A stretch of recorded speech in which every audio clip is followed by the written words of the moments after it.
If you've been rocking with the channel for a while, you already know me as Coach Joey from Boxing Gems. Today we're diving into a breakdown of Ryan Garcia versus Mario Barrios. The complete film study is up on Patreon for anyone who wants or needs the visual receipts behind this analysis. With that out of the way, let's jump right into it. Mario Barrios is a seasoned boxer puncher who's been through plenty of high-level rounds. His offense revolves around a well-timed jab, which he uses to catch opponents when their weight is committed to their lead leg. Defensively, he leans primarily on a high guard, but he's just as comfortable using it to set traps. Where Barrios really separates himself is in how he layers that guard with disengagement traps, where he'll step just outside of range to bait his opponent into reaching or stepping in, then immediately intercepting or attacking before they can reset their base or fully reestablish position. Ryan Garcia is an explosive counterpuncher, arguably having the quickest hands in all of boxing.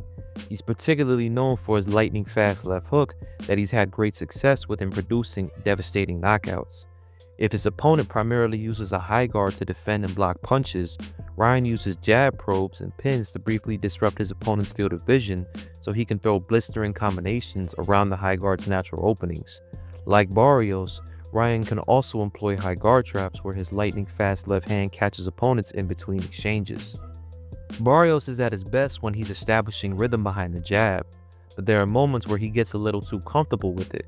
He'll sometimes step all the way in with a full step single mid-range jab while simultaneously dropping or pulling his rear hand away from his cheek, creating a wide open lane for a counter left hook. And that's about the worst gift you can give to someone like Ryan Garcia. When Barrios isn't using the high guard to set traps, he relies on it more to block shots. And as mentioned earlier, the high guard isn't airtight.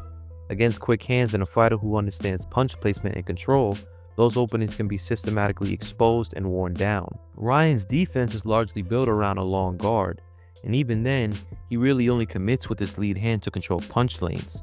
That means he's only doing half the job at best. By neglecting to use his rear hand to block or deflect punches, he leaves that entire side vulnerable to straight shots and hooks, especially on the exit.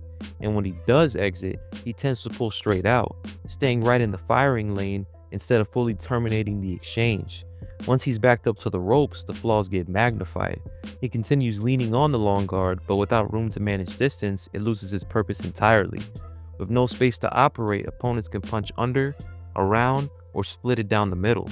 When he tries to move laterally, things don't improve much either, often crossing his feet after throwing the jab or left hook, or while attempting to ankle out, which kills his balance and positioning.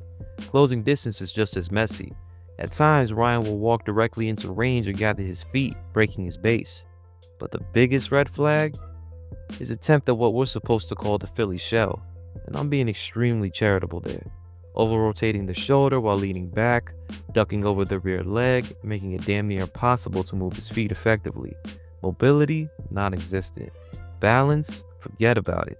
And just when you think it can't get worse, he shells up while turning his back. That's not just bad defense, that's flat out illegal, and absolutely unbecoming in a boxing ring. Meanwhile, his elbows raised just high enough to leave his body wide open, basically inviting opponents to go shopping downstairs. While Ryan insists on using this discount Philly shell, is a mystery that probably can't be solved with film study alone. That's a therapist, a rulebook, and a whole separate YouTube channel type of problem. Despite a lot of fans and pundits writing off Mario Barrios as an easy lick after a few lackluster outings, that narrative ignores a pretty obvious reality. Ryan Garcia hasn't exactly been lighting the world on fire either. In fact, Garcia hasn't officially had his hand raised in well over 2 years. And unless Barrios and his team collectively forget to game plan for the one move Ryan reaches for no matter what, this fight really shouldn't be rocket science. Let me know your thoughts in the comment section below. Peace. Fight fam. Boxing is called the sweet science for a reason. Every slip, every counter, every trap, it's all hidden in the details. At Boxing Gems, we break down those details frame by frame so fans can see the art behind the fight. If you enjoy our YouTube film studies and want to go deeper down the rabbit hole, Patreon is the place.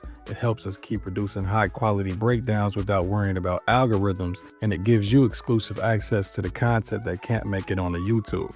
Get extended live stream breakdowns with more detail and analysis. Ask your own questions in the 24/7 chats, decide what fights or fighters we cover, and get personalized private analysis. Your support means we can keep studying the sport we love and showing why boxing is the most beautiful science. Join the Boxing Gems community on Patreon, and let's keep breaking down the fight game together. This is Ryan, professional boxing analyst and founder of Boxing Gems Film Study. Film don't lie.